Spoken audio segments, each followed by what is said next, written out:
Welcome back to the channel. What have we got ourselves into today? Well, I think most people aren't aware that there's a little filter hiding in their washing machine that they drop their clothes into. Nobody thinks about changing a filter. Well, let's take a little look here. I'm going to change. There we are. Here's a little Whirlpool top load. We're going to take a little look in here. Oh, there's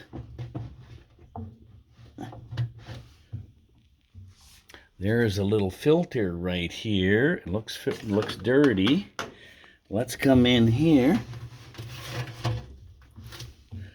Oh, there's a little bit of stuff I pulled out.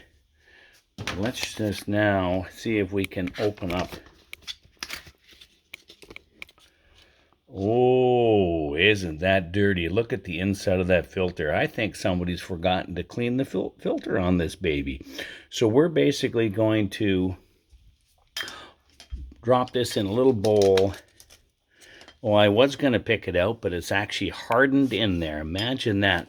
This is what that little filter looks like, folks. And there's the little spot it goes in. And the filter, this is probably pretty typical for most of them, just hinges open.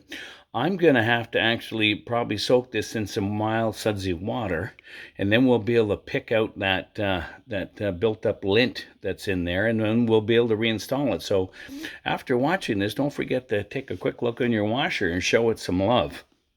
If you like what you saw and what you heard, press like and subscribe. This is the check of the win column, so we'll see you next time. Take it easy. Bye.